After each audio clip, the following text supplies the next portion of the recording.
अन्वय प्रतिष्ठान आणि ग्रंथालय प्रकाशन त्यासोबतच नवी मुंबई महानगरपालिका आपल्या समोर सादर करत आहे केंद्रस्तरीय वैज्ञानिक नाटिका कोड क्रमांक 2.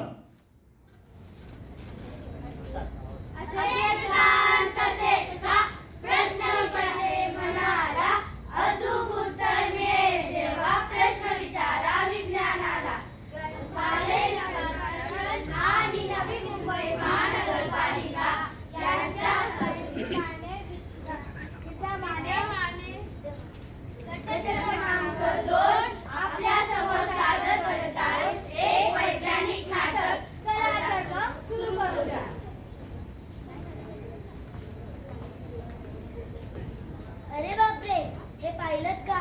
काय ग सोनाली? अगं, या बातमीत लिहिलंय की मुंबईची हवा दिल्लीपेक्षा जास्त प्रदूषित आहे. पण मुंबईची हवा किती प्रदूषित आहे ते तरी सांग. काय की बाबा, आता तसं काही लिहिलेलं नाही. मग तू कसं सांगू शकतेस की दिल्लीपेक्षा आपली हवा जास्त प्रदूषित आहे? ही बातमी खरी आहे का खोटी, का सनसनाटी बातमी छापून दिली? अगं, पेपराच्या पहिल्या पानावरची बातमी, काहीतरी तर ते असेलच ना. हो, एक गोष्ट मात्र खरी, जेव्हा मी पहाटेच्या वेळी बागेत फिरायला जाते तेव्हा मला प्रदूषित धुके जाणवतात. हो, मी सुद्धा जेव्हा पहाटे बागेत चालायला जाते तेव्हा मला सुद्धा हवेत प्रदूषण जाणवते. मनी मॅडम असं मास्क लावलाय. मला वाटलं की काय वाटलं ग? कोरोना आलाय की काय? नाही ग, कोरोना नाही आला. मी जेव्हा सायकलने शाळेत येते ना तेव्हा मला गुदमरल्यासारखं होतं, म्हणून मी मास्क लावून आले. अहो मॅडम, तुमची तर कमालच आहे. सर्व शिक्षक 4 व्हीलर स्कूटीने येतात, तुम्ही अजून पण सायकलने येता. अगं, मी जेव्हा लहान होते ना तेव्हा माझी शाळा घरापासून 3-4 किलोमीटर लांब असायची. तेव्हा सायकलच होत्या आणि मग त्यामुळे मला सवय लागली सायकलची आणि आपल्या शरीराचा व्यायाम पण होता सायकलने. त्यात आपला समाधान आहे की. मॅडम, मी सोनाली आताच प्रदूषणाचीच बातमी बोलत होती. ती म्हणत होती की काय म्हणत होती ग? दिल्लीपेक्षा मुंबईची हवा अधिक प्रदूषित आहे. त्याच्यामुळे प्रदूषण होतं का ते सांगा मॅडम. मुलांना, तुम्ही केव्हापासून वर्तमानपत्र वाचायला लागलात? मॅडम, आजकाल वर्तमानपत्र वाचायची काय गरज आहे?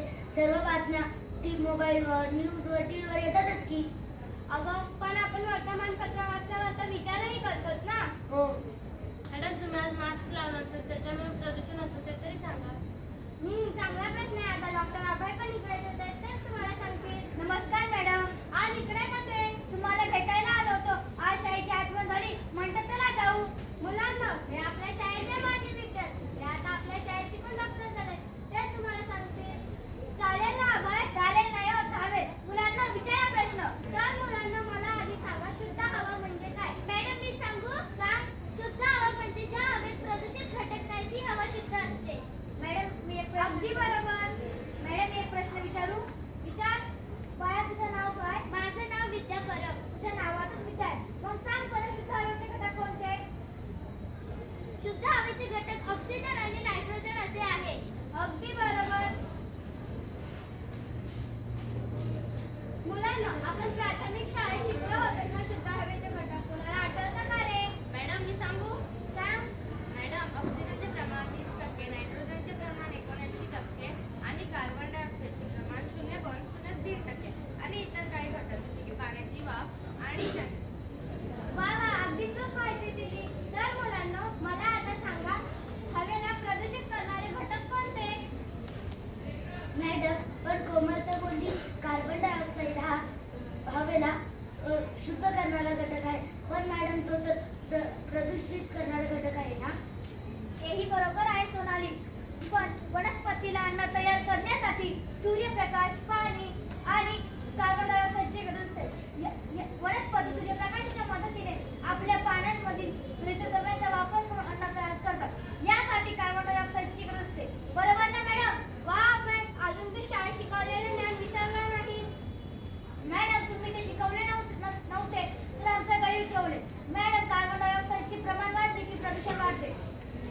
त्याचबरोबर नायट्रोजन, ऑक्साईड, मिथेन वायू, CFC वायू तसेच धुळीचे कण यामुळे सुद्धा प्रदूषण होते. गॅस पेट्रोल नैसर्गिक वायूच्या ज्वलनातून बाहेर पडतो. पण मी असं ऐकलंय की या ज्वलनातून नायट्रोजन वायू पण बाहेर पडतो. बरोबर आहे का अभय? होय मॅडम, खरं आहे. पूर्वीच्या काळी स्टोव असायचे. कोळसा किंवा लाकडे चुलीत किंवा शेगडीत जायचे. यामुळे देखील प्रदूषण व्हायचे. नमस्कार डॉक्टर, माझे नाव निहारिका. माझे बाबा सांगतात की पूर्वीच्या काळात इंजिने कोळसावर चालत होती, त्यामधून खूप धूर निघायचं. आता आपण ज्या गाड्या चालवतो त्यामधून सुद्धा खूप धूर निघते आणि या धुरामुळे आपल्या डोळ्यांना त्रास होतो. होय निहारिका, बरोबर आहे. याचबरोबर कारखान्यातून अमोनिया, सल्फर डायऑक्साईड, हायड्रोकार्बन बाहेर पडतात. याशिवाय अजून एक प्रदूषण आहे, ते म्हणजे प्लास्टिकचे सूक्ष्मकण. मुंबई ठिकठिकाणी इलेक्ट्रॉनिक बोर्डवर प्रदूषणाबद्दल माहिती देण्यात येते. त्याबद्दल आम्हाला माहिती जाणून घ्यायला आवडेल. अरे वा निहारिका, बोर्डकडे बघून त्याबद्दल विचारावे असे कुतूहल तुझ्या मनात आहे. हे जाणून खूप आनंद झाला. या प्रदूषणाचे मोजमापन AQI म्हणजे एअर क्वालिटी इंडेक्स यामध्ये केलं जातो. यामध्ये 0 ते 500 पर्यंतचे आकडे असतात.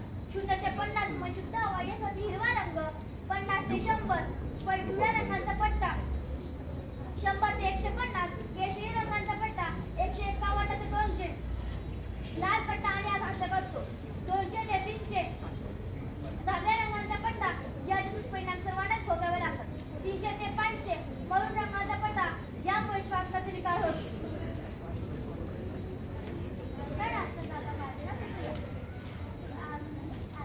आता आम्ही पुढच्या वेळी इलेक्ट्रॉनिक वगैरे शिकतो. त्यावेळी या माहितीचा आम्हाला खूप उपयोग होईल. पण डॉक्टर बाबा, मी एकदा पाहिलं होतं की त्यात PM 2.5 आणि PM 10 असे होते. पण मॅडम, मला हे समजलं नाही. अगं, PM 2.5 मायक्रॉन किंवा 10 मायक्रॉन हे त्यांच्या कणांचा आकार असतो. पण अभय, ह्याचा वापर मास्कचं प्रदूषण रोखण्यासाठी होऊ शकतो का? हो मॅडम, खरं आहे. या N95 मास्कमुळे आपल्याला दूषित कणांपासून संरक्षण मिळते, परंतु या मास्कमुळे वायूचे प्रदूषण रोखता येत नाही. मुलांनो, डॉक्टर अभयने आपल्याला खूप चांगली माहिती दिली, पण आपण त्यांचा खूप वेळ पण घेतला, तर आपण त्यांना धन्यवाद देऊ. मॅडम, तुम्हाला आणि डॉक्टरांना धन्यवाद द्यायचे आहे. आम्ही आज